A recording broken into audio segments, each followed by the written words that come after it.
Okay, so welcome to our first part of the book of Judges. I hope you read at least the first 5 chapters. The book of Judges is very interesting. Remember that we just did Joshua, and the people of Israel have basically settled in the land. And now Joshua is dead. Everybody that was from that generation is dead. So some things are going to be happening. So if you will turn please to the book of Judges. The first 2 chapters in a way are kind of a summary, a little bit of summary from Joshua. Now, again, we can't read everything, but we'll go over a few things that I want to share with you. Now, in the first chapter, in verse 1, it says, "Now it came about after the death of Joshua that the sons of Israel inquired of the Lord, saying, Who shall go up first for us against the Canaanites to fight against them?" So remember, Joshua's not there. By this time also Eleazar, the high priest, is dead. So whoever became high priest, most likely when it says, let's inquire of the Lord, they were using, remember the stones in the breastplate of the high priest to ask answers of the Lord. So that even though it doesn't say that, that's the most likely thing that they did, to inquire. And the Lord says that the first tribe to go up and fight against the Canaanites is Judah. So Judah goes out, and one of the things that they do is they capture a king called Adonai Bezek. And this Adonai Bezek had been living there in the land that they're conquering. And when they captured him, one of the things they did was to cut off his thumbs and big toes. In verse 6 it says, "But Adonai Bezek fled, and they pursued him and caught him and cut off his thumbs and big toes." That was a way of taking vengeance against their enemies. Why? Because remember that your thumbs and toes is what gives you balance. A hand without a thumb is useless, and a foot without a toe is useless. It's what gives you balance, is what keeps you, allows you to use your hands and your feet. So basically it was a form of disabling them. But the interesting thing is that in verse 7, Adonai Bezek says, 70 kings with their thumbs and their big toes cut off used to gather up scraps under my table. As I have done, so God has repaid me. So basically, he got the same thing that he did to other kings or other enemies.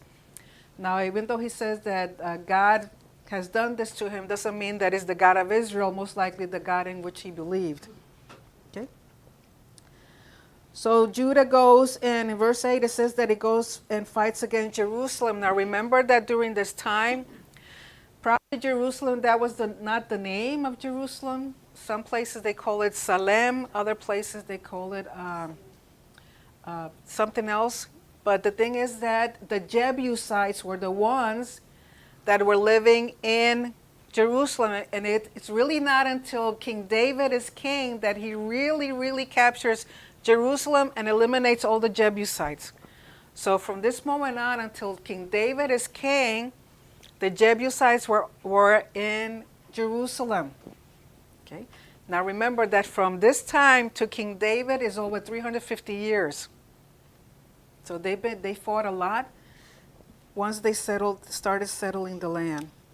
And if you keep reading, it goes over again. It talks about Caleb with his daughter, who Othniel, the son of Kenaz, which is the nephew of Caleb, does something for him, and so he marries his daughter. He gives his daughter as a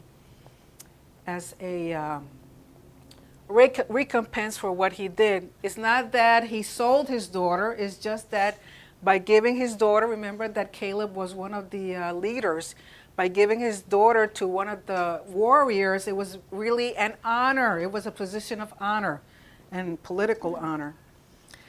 And as you continue reading on, in chapter 1, it talks about Caleb and the lot of land that he got and how he defeated the sons of Anak. Remember, the sons of Anak were the ones that were really, really tall.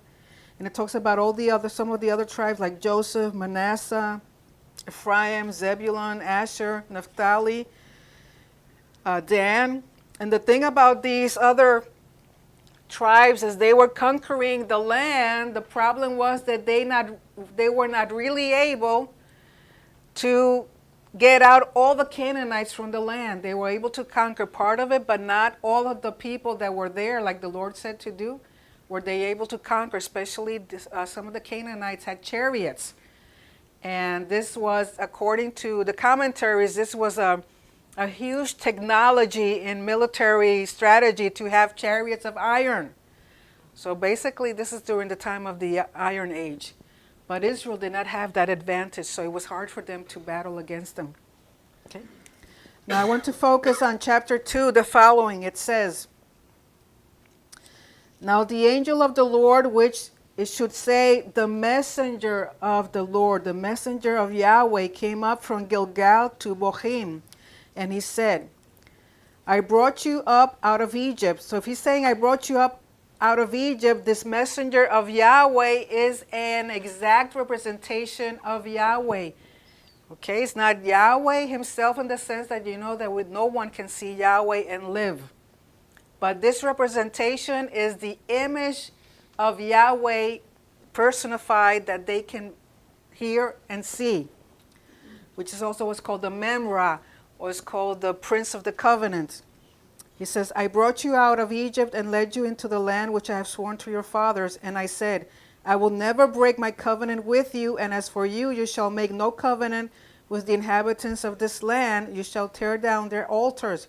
But you have not obeyed me. What is this you have done? Therefore I also said, I will not drive them out before you, but they will become as thorns in your sides, and their gods will be a snare to you.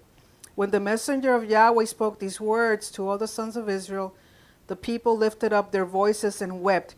So they named that place Bochim, which means weeping. And there they sacrificed to Yahweh. In other words, they brought gifts, tributes to the Lord. So basically, from the get-go, the Lord is telling them their disobedience of not getting rid of all the people, all these people are going to be a snare to them, and so therefore they're going to break the covenant. And then here, even though when we start reading in chapter 1, it talks about that Joshua is dead, here in verse 6 it says, then Joshua dismissed the people. Because one of the things you have to understand about the book of Judges is not written chronologically. Okay, because it's given importance to what's happening with the people and their behavior towards the Lord. Remember that the purpose of writing all these books is to exalt the Lord, and what he does for the people is not so much what the people do in terms of victory or wars. It's always to exalt the Lord. So it talks again about Joshua, but in verse 10 of chapter 2, this is important. It says, all that generation also were gathered to their fathers, and there arose another generation after them who did not know Yahweh, nor yet the work which he had done for Israel. So what's going on? Joshua dies. All the elders of that generation die. All the people that crossed over the Jordan, that they've settled, eventually all these people die. And so you have new generation that does not know the Lord. So remember that knowing is more than just knowing him by name. It's an intimate relationship with the Lord. So they don't know the Lord. They don't know what he has done. And so that's why I think we need to understand that when newer generations rise up and don't know anything about the Lord, whose problem is it? The parents. It's our responsibility to teach our young people, because eventually the old people will die, and then you have the new generation. And if that new generation doesn't know about the Lord and what he's done in your lives, the testimonies, remember that one of the things that the Torah says is that you shall teach your children and your children's children. Why? Because the only way to keep the covenant is if it's gone through from generation to generation to generation. So it's not their fault, it's the fault of the parents and the elders for not continuing to speak the wonders of the Lord and exalting him. So we should even do that now. Our young people, a lot of them are the way they are because of us. Okay, it's not their fault, it's our fault. Now verse 11 of chapter 2, listen to this. It says, remember that this is a new generation. Then the sons of Israel did evil in the sight of Yahweh and served the Baals.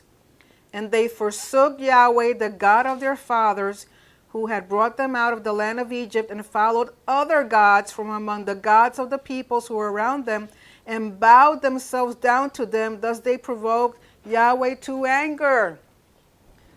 So Baal, they started following the Baals. Why do they say Baals in plural? Because Baal is another way of saying master, or another way of saying even husband, or another way of saying Lord. So basically they're going after all the pagan gods. Remember that one of the things that the Lord said, and even the messenger, you go into the land and you get rid of the people completely. Why? Because if you leave them, you start mixing with them, and before you know it, you'll start worshiping their gods and doing exactly what I don't want them to do. That's why I'm kicking them out of the land. So the Baals basically means it's every pagan god that there was around the nations. And remember that the Canaanites had many gods. So they start worshiping, and says, and so of course the Lord now is angry. Why? Because the Lord is a jealous God. Remember that this covenant, this relationship is like a marriage. He's a husband. He's jealous. So verse 13 it says, so they forsook Yahweh and served Baal and the Ashtaroth. Who's the Ashtaroth? The wife. It's the wife, the consort of Baal, because they always had the idea during this time, the culture, that the gods had a female companion, because that's how they got together and they made other gods and other, like a marriage. So that's what was in their imagination, which is either Ishtar or today is Easter. Verse 14, the anger of the Lord burned against Israel, and he gave them into the hands of plunderers who plundered them, and he sold them into the hands of their enemies around them, so that they could no longer stand before their enemies. Wherever they went, the hand of the Lord was against them for evil, as the Lord had spoken and as the Lord had sworn to them, so that they were severely distressed. And it says, then the Lord raised up judges who delivered them from the hands of those who plundered them. Now the term judges here is not that they were judges in terms of judicial issues. They were judges in the sense that they were like governors or like leaders. But the purpose of them was to be deliverers or liberators. And it's interesting, in the Hebrew, it goes from the word Yeshua,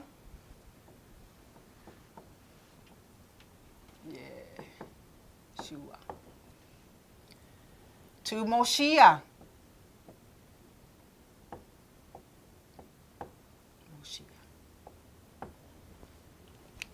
So they go from Yeshua to Moshiach.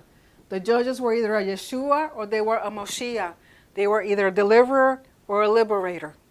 Because the purpose of the judges was to liberate them or deliver them from their enemies that were oppressing them. The same situation that they had in Egypt, the same situation they're having now. Why? Because they have departed from the covenant and they're serving, worshiping other gods. So as we read through the book of Judges, we're going to see this is the cycle that repeats over and over again. They commit spiritual adultery against the Lord, idolatry. A nation, a foreign nation, comes and rules over them to the point that they're oppressed, afflicted, treated like they were in Egypt. They cry out to the Lord. The Lord eventually has mercy on them. He sends up a judge. The judge goes out to battle, defeats the enemy. They have a time of rest. They forget what had happened and they start all over again. Eventually, there are 7 cycles of this total. 7 cycles of apostasy, of crying out to the Lord, of the Lord having mercy, liberating them or delivering through a judge. They have, again, a time of peace. While they're having a good time, they forget about the Lord. And so they fall back into apostasy. So it's a cycle, and a vicious cycle. And this happens for 7 cycles. Now you tell me if the Lord is merciful or not. So it says in verse 16, then the Lord raised up judges who delivered them from the hands of those who plundered them. So that is right there is the definition of a judge. Okay, so it has nothing to do with laws or judicial type of dealings. It has to do with delivering them from their enemies.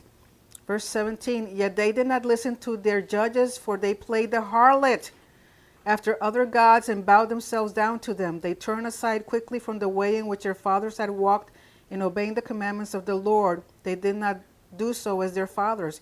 When the Lord raised up judges for them, the Lord was with the judge and delivered them from the hand of their enemies all the days of the judge. For the Lord was moved to pity by their groaning because of those who oppressed and afflicted them. But it came about when the judge died that they would turn back and act corruptly than their fathers in following other gods who served them and bow down to them. They did not abandon their practices or their stubborn ways. So the anger of the Lord burned against Israel, and he said, because this nation has transgressed my covenant which I commanded their fathers, and has not listened to my voice, I also will no longer drive out before them any of the nations which Joshua left when he died, in order to test Israel by them, whether they will keep the way of the Lord to walk in it as their fathers did or not. So leaving these nations was a test against the people to see if they would be faithful or not. Did you think they passed the test? No. The same thing as what was happening in Egypt. And it says, in order to test Israel by them, whether they will keep the way of the Lord to walk in it as their fathers did or not. So the Lord allowed those nations to remain, not driving them out quickly, and he did not give them into the hand of Joshua. So remember that when Joshua was there, they settled part of the land, but not completely. We've talked about this before, that the land of Israel is humongous. They barely took 1/10 of what belonged to them. And even today, we know that it's even less than 1/10, to the point that at least today it has been declared that Jerusalem is the capital of Israel. Not because the nations say it, not because President Trump says, it's because the Lord God Almighty, creator of heaven and earth, says that's the capital of Israel. That's his holy mountain, his holy space. At least someone had the courage to say it. Okay. Now in chapter 3, what we have is the same situation. Now these are the nations which the Lord left to test Israel by them. And it goes through all the nations, the Philistines, the Canaanites, the Sidonians, Perizzites, the Hivites, the Jebusites, all these things. And in verse 6 of chapter 3 it says, and they took their daughters for themselves as wives and gave their own daughters to their sons and served their gods. So what's going on? Exactly what the Lord says. You're not to marry these foreign nations. You're not to give your daughters to them or marry their daughters. Why? Because once you come into a marriage covenant with these people, you have to worship their gods. So they're doing exactly what the Lord said not to do. And then it says in verse 7 of chapter 3, the sons of Israel did what was evil in the sight of the Lord and forgot the Lord their God and served the Baals and the Ashtaroth. Then the anger of the Lord was kindled against Israel, so he sold them into the hands of Cushan Rishathaim, king of Mesopotamia. And the sons of Israel served this king 8 years. I assure you that their serving them wasn't a joyful one. And it says in verse 9, when the sons of Israel cried to the Lord raised up a deliverer. Here is the word Yoshim, from Yoshia, or Savior. To deliver them, the guy's name is Othniel, the son of Kenaz, Caleb's younger brother. Verse 10, the Spirit of the Lord came upon him, and he judged Israel. When he went out to war, the Lord gave Cushan-Rishathaim, king of Mesopotamia, into his hand, so that he prevailed over Cushan-Rishathaim. Then the land had rest 40 years, and Othniel, the son of Kenaz, died. So Othniel, the name of Othniel means Lion of God. Othniel.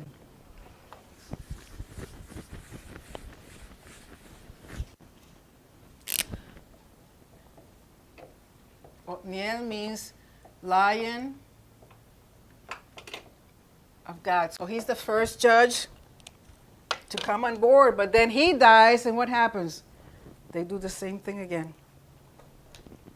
Verse 12, now the sons of Israel again did evil in the sight of the Lord. So the Lord strengthened Eglon, the king of Moab, against Israel because they had done evil in the sight of the Lord. So every time that the Lord punishes the people, he punishes them with a foreign nation.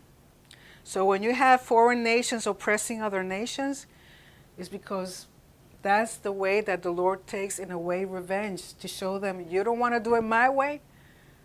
Now you're going to do it the way of the nations, and they're not going to be nice to you. I'm merciful, I'm kind, I'm gracious. They're not like that with you.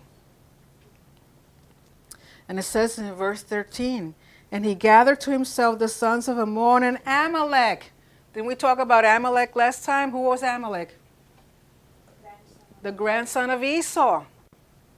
And he went and defeated Israel, and they possessed the city of the palm trees. The sons of Israel served Eglon, the king of Moab, 18 years. But when the sons of Israel cried to the Lord raised up a deliverer for them. Here, deliverer is Moshiach. A Moshiach for them. Ehud, the son of Gera, the Benjamite, a left-handed man. Now, Ehud sounds like what? Yehuda. No.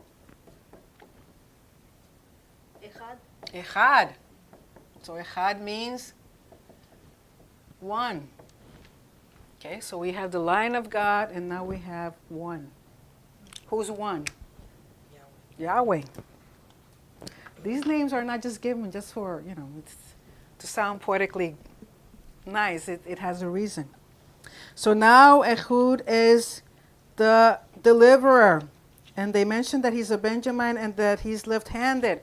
Now, according to the commentary, it wasn't that he was just left-handed. It was, what it really meant is that he could use both, either his right or his left hand. He was as skillful with his right as he was with his left hand.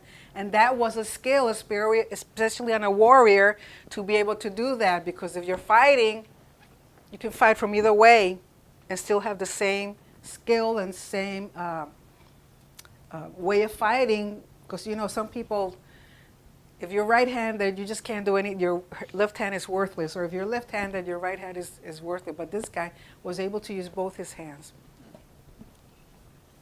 And so he goes to see the king. But while he's seeing this king, he tells him that he has a secret for him. And so he brings a tribute, and he sees this king. And so the thing is that Ehud had made a sword that had two edges, and he hid it in his right thigh under his cloak. Verse 17 of chapter 3, it says, he presented the tribute to Eglon, king of Moab. Now Eglon was a very fat man. It came about when he had finished presenting the tribute that he sent away the people who had carried the tribute. But he himself turned back from the idols which were at Gilgal and said, I have a secret message for you, O king. And he said, keep silence. And all who attended him left. In other words, Ehud had a time to be alone with that king. And remember that he's hiding a knife in his right thigh. So if you're left-handed and your knife is here, why? Because not many people were left-handed, so if you were carrying a weapon, they would expect you to use your right hand to pull out from the left. So nobody's watching if he has using his left hand. So if he's using left hand, which is not common, and he's going to reach, they probably think, oh, maybe he has an itch or something, but they would never suspect that he had a weapon in his right thigh. So the thing is, he talks to them, and it says and Ehud said, I have a message from God for you. And he arose from his seat. Ehud stretched out his left hand, took the sword from his right thigh, and thrust it into his belly. Verse 22, the handle also went in after the blade, and the fat closed over the blade, for he did not draw the sword out of his belly, and the refuse came out. Then Ehud went out into the vestibule and shut the doors of the roof chamber behind him and locked them. So, I mean, even if they see the guy, they don't see a weapon. Why? Because he was so fat that when he thrusted the sword, it just stayed there. So when they see that the king doesn't come out of his chambers, which is after a while, his attendants come in and they find him dead. But it has given Ehud enough time to run away. And it says that he escaped, and in verse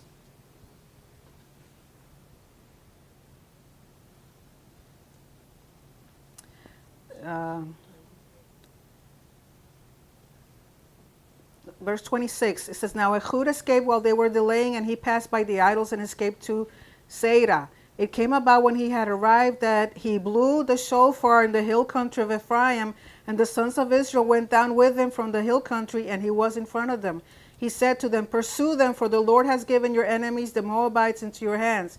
So they went down after him and seized the fords of the Jordan opposite Moab, and did not allow anyone to cross. They struck down at that time about 10,000 Moabites, all robust and valiant men, and no one escaped. So Moab was subdued that day under the hand of Israel, and the land was undisturbed for 80 years. So they had 80 years of rest and peace, and then it gives just a little blurb here about a guy named Shamgar, the son of Anat, who struck down 600 Philistines with an ox goad, and he also saved Israel.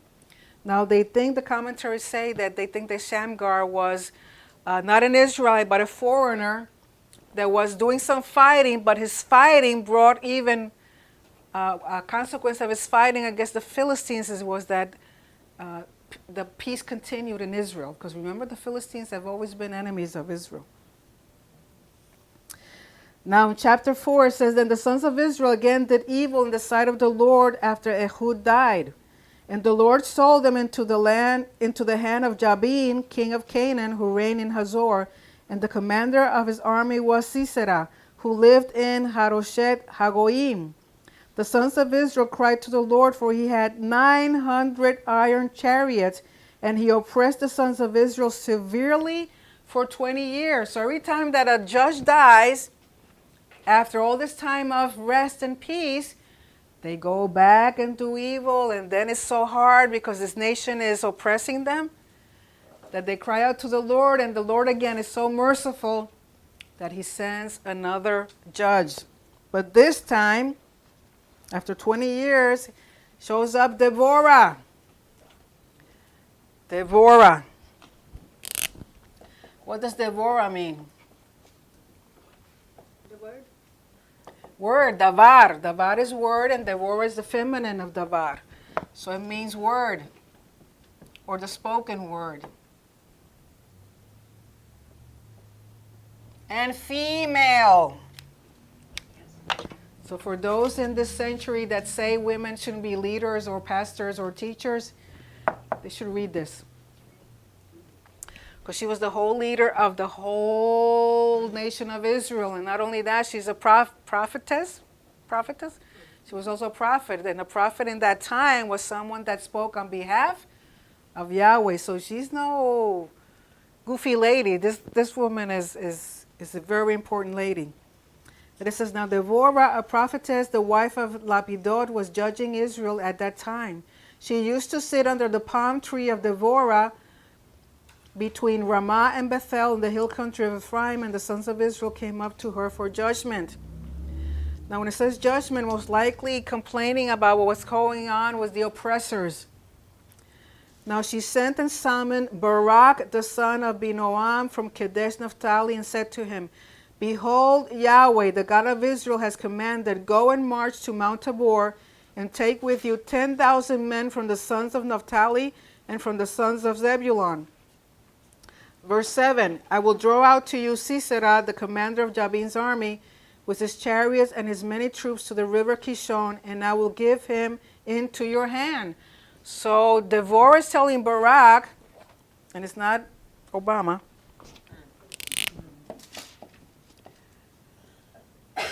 that the Lord is giving to him this enemy, Jabin. And he tells him, you're going to go with this many amount of men from Naphtali and from Zebulun, and you're going to fight against Jabin. He's going to hand them over to you. What does Barak mean? Blessing. Blessed. Has to do with blessing. So here we have the Lion of God, who is one, who's the Word, who blesses. All these judges. And in verse 8, Barak says the following. Then Barak said to her, to Deborah, if you will go with me, then I will go. But if you will not go with me, I will not go. So basically, he's asking her, I'll go if you come with me, but I ain't going by myself. When already the Lord has said that he's given the enemies to him, that the enemies are already his. But yet he says, I'll go if you go with me.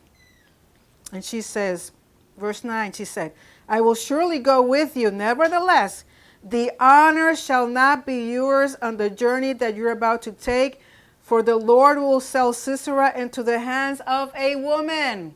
You know how dishonorable that is?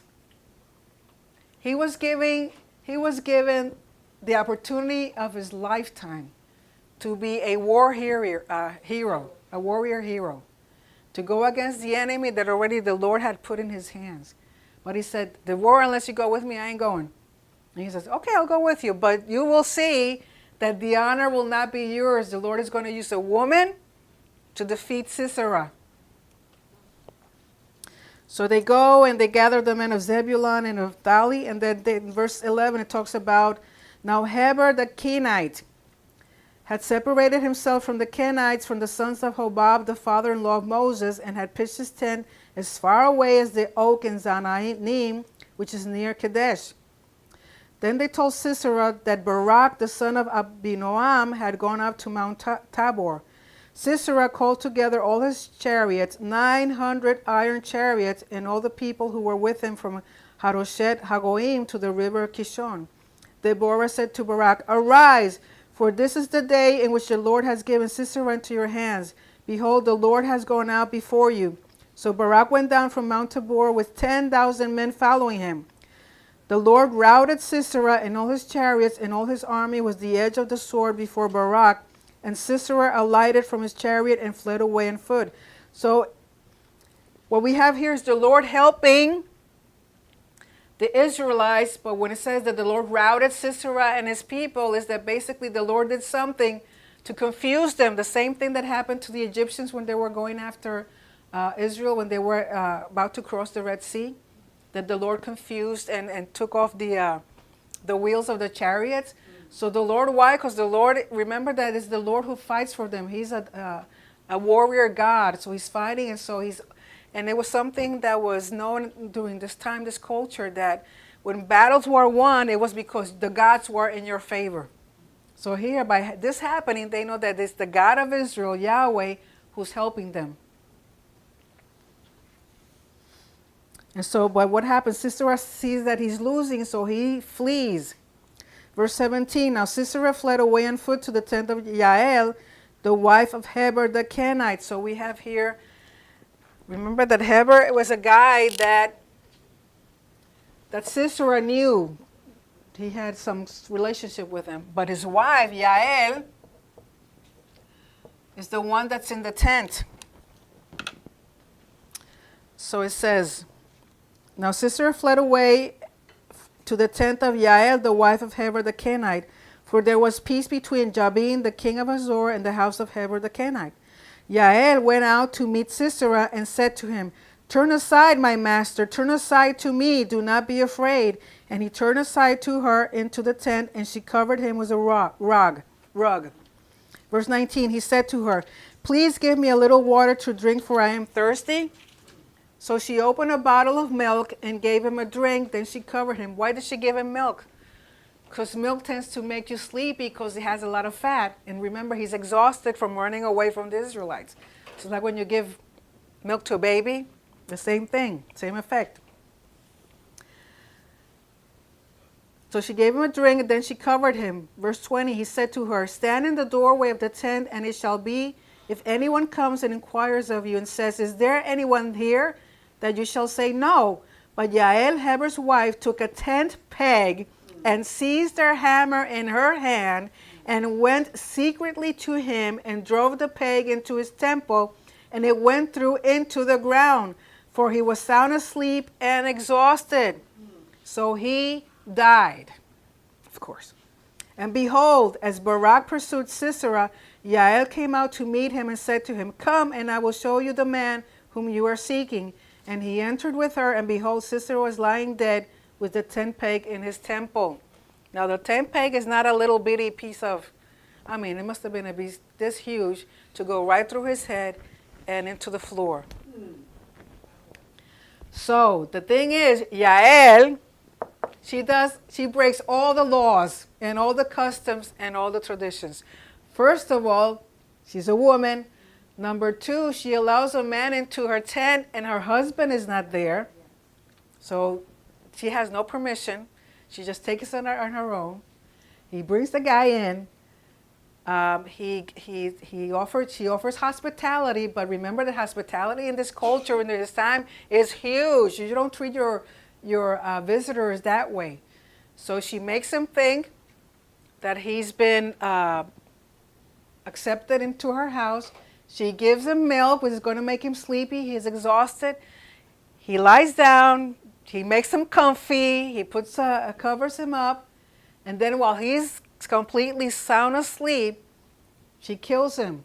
So she's going against all the customs and against all the rules of that time for a woman.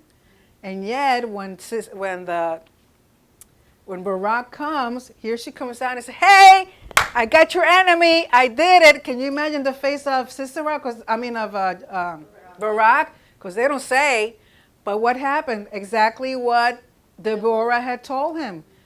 You wanted me to go? The Lord has given the honor to a woman. He probably went like, oh. He probably says, I hope nobody's seeing this. He's probably looking back and see all his men are there. She killed his enemy. It was a strategy. She was courageous. Now, what happened afterwards to her, I don't know. But she broke all the rules of that culture, of that time for a woman to do what she had done. Now, most likely, the Lord saw it as something as a victory in the sense that he used her. So there was something in Yael that the Lord uses her to do this. And Barak was basically put to shame because of this. Okay. Verse 23 of chapter 4 says, so God subdued on that day Jabin, the king of Canaan, before the sons of Israel. The hand of the sons of Israel pressed heavier and heavier upon Jabin, the king of Canaan, until they had destroyed Jabin, the king of Canaan. So again, they destroy another enemy. Now in chapter 5 it says, and Deborah and Barak, the son of Abinoam, sang on that day, saying, so here's a song. What's the importance of singing a song after a battle? The song is to give praise of the victory. And to whom do they give the praise? To Yahweh. It doesn't say Yael, it doesn't say Barak, it's Yahweh. Why? Because they see Yahweh as a divine warrior. He's the one fighting for them. He's the one that gives the enemies into their hands. Okay? Because the Lord said, I have given them to your hands. But remember, like we were doing last time, I can say, America, this is your water. This water is yours and no one can take it. But you have to come and pick it up. Okay? It's yours, but there has to be action on your part. No one can take it, but you have to do your part on it.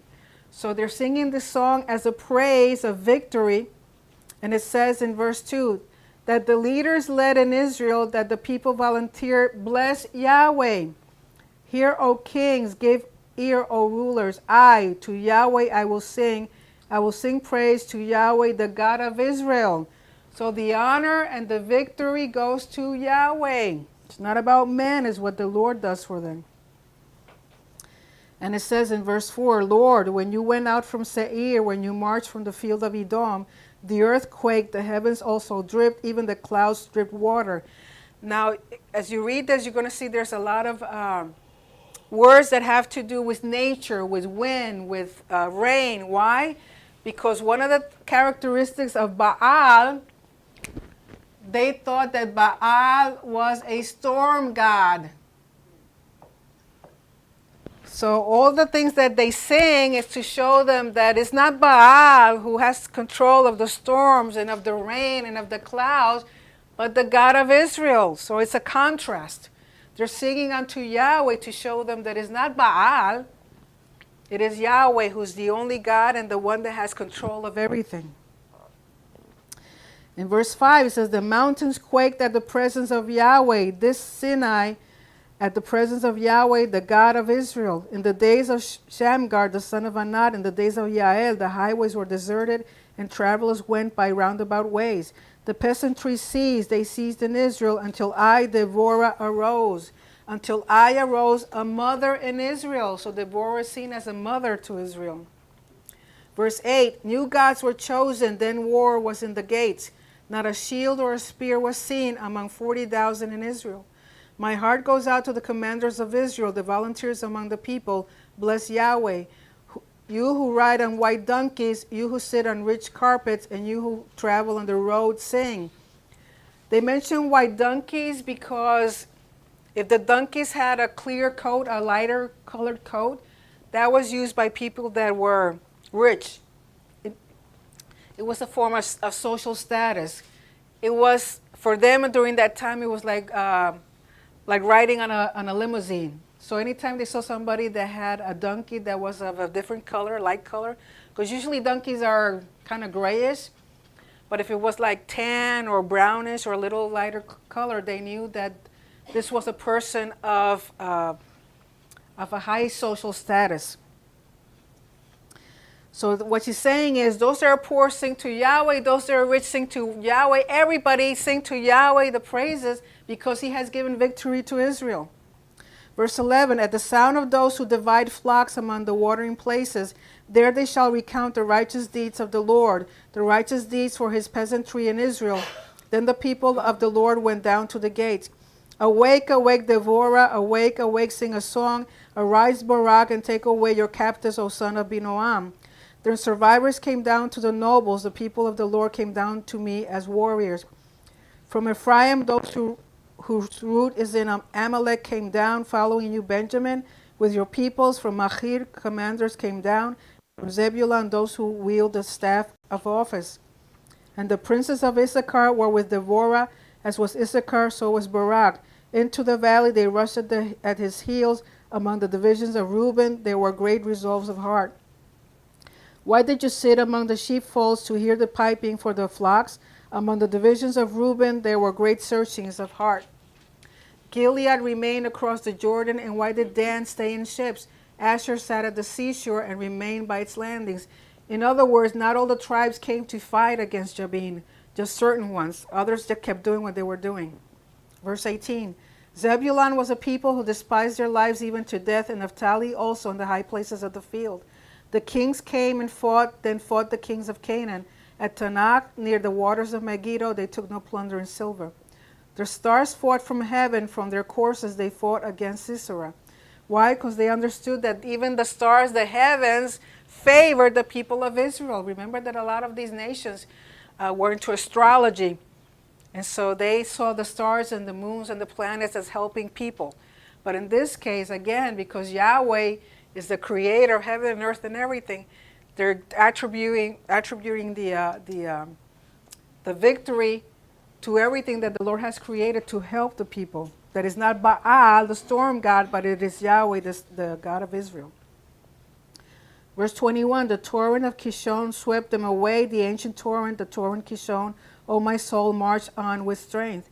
Then the horses' hoofs beat from the dashing of his valiant steeds. Curse Meroz, said the messenger of the Lord, utterly curse its inhabitants, because they did not come to help to the help of the Lord, to the help of the Lord against the warriors. Most blessed of women is Yael, the wife of Heber the Kenite. Most blessed is she of women in the tent. He asked for water, and she gave him milk. In a magnificent bowl she brought him curds. She reached out her hand for the tent peg, and her right hand for the workman's hammer. Then she struck Sisera, she smashed his head, and she shattered and pierced his temple. That is an imagery. What do you do with a snake? You smashes his head. That right there is one of the promises of the Lord, that you will smash the head of your enemy. So she did that and much more. Says verse 27, between her feet he bowed, he fell, he lay. Between her feet he bowed, he fell. Where he bowed, there he fell dead.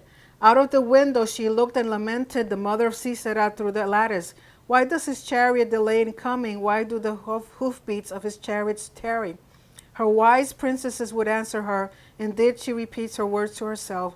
Are they not finding, are they not dividing the spoil? A maiden, 2 maidens for every warrior. To Sisera a spoil of dyed work, a spoil of dyed work embroidered, dyed work of double embroidery on the neck of the spoiler. So she's thinking that her son has delayed in coming home because he's enjoying all the spoils that he has taken from Israel, and she doesn't know that he's dead. Verse 31, it says, thus let all your enemies perish, O Lord, but let those who love him be like the rising of the sun in its might. And the land was undisturbed for 40 years. So after Deborah and Yael, and they do away with Sisera, the commander of Jabin, now the land rests for 40 years.